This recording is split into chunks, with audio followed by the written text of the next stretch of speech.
It always starts the same way. I close my eyes, and I'm back there again. That house. Not a haunted mansion from a movie, not a crumbling Victorian relic.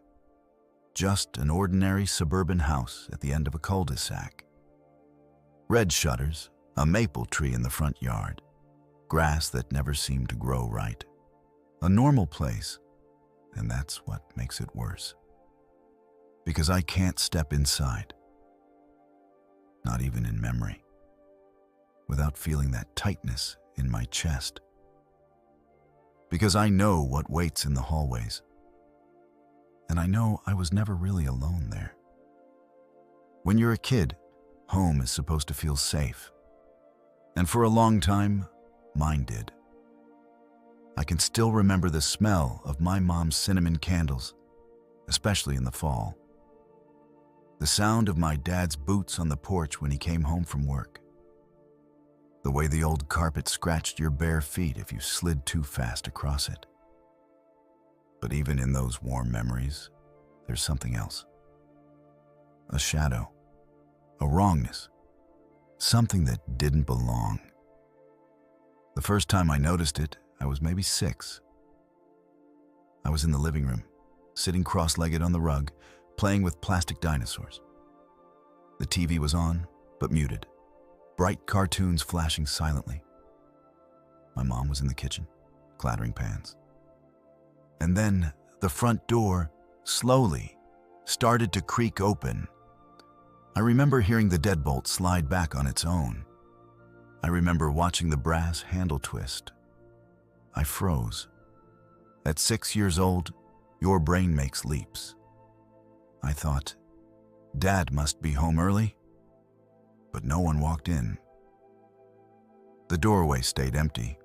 The cool night air drifted in, smelling faintly of wet leaves. And then, just as slowly, the door closed again. Click. The deadbolt slid back into place. I stared until my eyes watered. When I told my mom, she laughed. "Old houses settle," she said. "You've got an imagination that runs wild." But my imagination couldn't move a lock. As the years went on, the little things added up. The bathroom light flicking on by itself. The faint smell of matches, sharp, sulfurous, drifting through the upstairs hallway at night. And shadows. Always shadows. Shadows that stretched the wrong way. Shadows that rippled when the curtains weren't moving. Shadows that seemed to bend around corners like they were alive. One night, I woke up thirsty. I padded down the hallway toward the kitchen, sock feet whispering against the wood. Halfway there, I froze. A shape stood at the far end of the hall. Tall. Too tall to be Mom. Too still to be Dad. I couldn't see its face, just the outline. Long arms, a neck bent slightly as if it was trying to duck under the ceiling. I blinked, and it was gone. But the air smelled like blown-out candles. When I told my dad, he sighed. "Son, you watch too many scary movies. Nothing's here." And maybe I could have believed him. If I hadn't seen the same shadow again the next night. Closer, there was one night I'll never forget. The night I stopped sleeping without the covers pulled up to my chin. I was 10. It was late. I was half asleep, listening to the whir of my fan. And then I heard footsteps, slow, deliberate, from the attic. That part didn't scare me at first. Old houses creak, animals get in. But then, the attic door opened. It was one of those folding doors in the ceiling with a ladder that unfolded down, and I heard it slide open. I heard the ladder creak as it extended. My bedroom door was cracked. Through the slit, I saw it. The ladder hung all the way down into the hallway, but no one climbed out. The house went silent again. The kind of silence that hurts your ears. The next morning, when my dad went to check, the attic door was sealed shut. Ladder folded away, dust undisturbed. But I know what I saw. By middle school, I had started to doubt myself. Was it really happening? Or was I just broken? So I asked my friends to sleep over. Not because I wanted company, because I wanted witnesses. That night we camped in my room with sleeping bags and sodas, telling dumb ghost stories. Eventually, we all drifted off. When I woke up in the middle of the night, the room was empty. My friends were gone. I panicked, thinking they ditched me. But I found them downstairs in the living room, huddled together on the couch, eyes wide, blanket pulled tight around them. They swore they'd heard whispering in the hallway, not random sounds, not creaks, voices, calling their names. They never slept over again. And for the first time, I felt relief. Because it meant it wasn't just me. As I grew older, I tried to rationalize it all. Old wood expands and contracts. Shadows play tricks. The mind invents what it wants to see. But explanations don't erase memory. They don't erase smell. I can still smell those sulfur matches. I can still hear the careful tread of footsteps in the attic.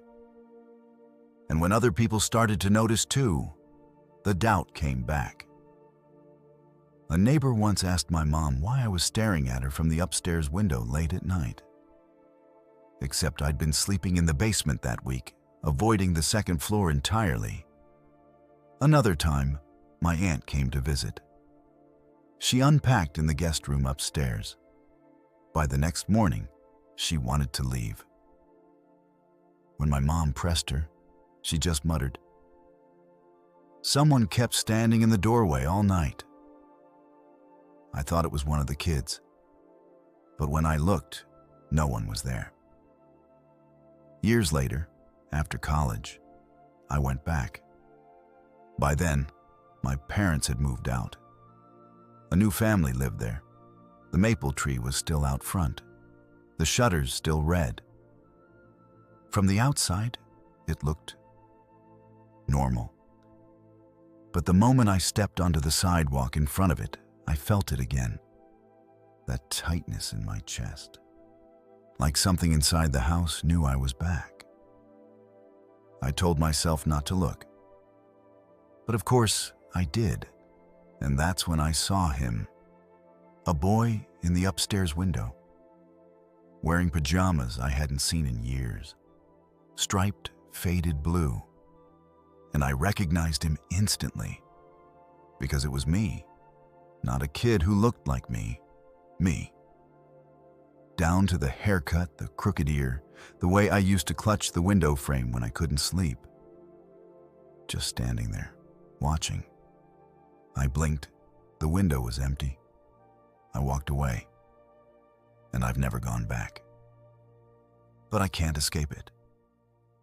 Because I still dream about that house, always the same dream. I'm back in my old bedroom. The fan is whirring. The cinnamon candle smell drifts faintly in. And then the attic door opens. The ladder unfolds. And the footsteps begin their slow descent. Always slow, always deliberate. And I lie there, paralyzed, covers pulled to my chin, waiting to see who or what is coming down. Every single time, I wake up before I find out. But one night, I'm afraid I won't. I'm afraid I'll dream too long. And when I wake up, the footsteps will still be there.